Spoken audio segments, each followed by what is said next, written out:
நாங்கள் முறையாக வந்து ஒரு விழாக்கு போடலான்ட்டு தான் ஒரு கோயிலுக்கு போயிருக்கோம். அங்கே தான் வந்து சுயம்பு பொய்யாமொழி விநாயகர் திருக்கோயில் அங்கே தான் வந்திருக்கோம். தீவனில் இருக்க இந்த விநாயகர் கோயில் வந்து ஆல்ரெடி இருந்தது, இங்கே வந்து புதுப்பிச்சிருக்காங்க. ஸோ அந்த கோயிலை பார்க்கணும் ரொம்ப நாள் ஆசைன்னு, ஸோ அங்கே தான் வந்திருக்கோம்.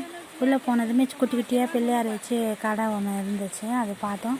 நெக்ஸ்ட் வந்து பார்த்திங்கன்னா இப்போ தான் அது கோயில் வந்து புதுப்பிச்சதுனால நிறையா ஃபோட்டோஸ்லாம் அதெல்லாம் பெயிண்டிங்லாம் போட்டு இப்போ தான் அடிச்சிருக்கோம். நல்லா புதுசாக இருந்துச்சு. அந்த பிள்ளையார் கதைங்க அதெல்லாம் அந்த செவுத்தில் இருந்துச்சு.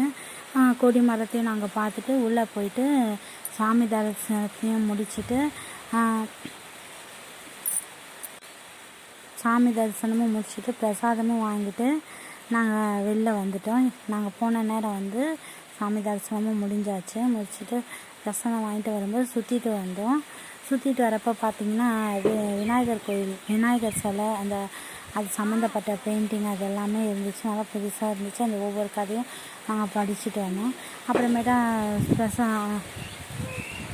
பிரகாரத்தை சுற்றிட்டு வரும்போது ஒவ்வொரு விநாயகர் சிலை வச்சுருந்தாங்க. இன்னும் அது என்னென்ன அவதாரம்னு இன்னும் பேர் எழுதாமல் இருந்துச்சு. இப்போ தான் அந்த வேலைங்கெல்லாம் போயிட்டுருக்காங்க, எழுத முடியல. அதெல்லாம் பார்த்துட்டு மேலே அந்த கோபுரம் வரைக்கும் பார்த்துட்டு நல்லா புதுசாகவே இருந்துச்சு. இதில் நான் பார்த்த விஷயம் என்னென்னா 3 ஆலமரம்.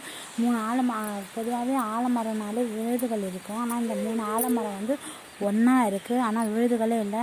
அது என்னன்னு கேட்டதுக்கு வந்து அது வந்து விஷ்ணு, சிவன், பிரம்மா அப்படின்னு சொல்கிறாங்க. இந்த 3 ஆலமரத்துலேயும் வந்து கல்யாணம் ஆகாதவங்க, குழந்தை இல்லாதவங்க, வீடு இல்லாதவங்க அவங்கவுங்க நேர்த்தி கடனை செலுத்துகிறாங்க. ஸோ அது செலுத்தினா வந்து நடக்குதுன்னு சொல்கிறாங்க. நீங்களும் ஒரு வாட்டி வந்தீங்கன்னா இங்கே போய் கண்டிப்பாக பாருங்கள்.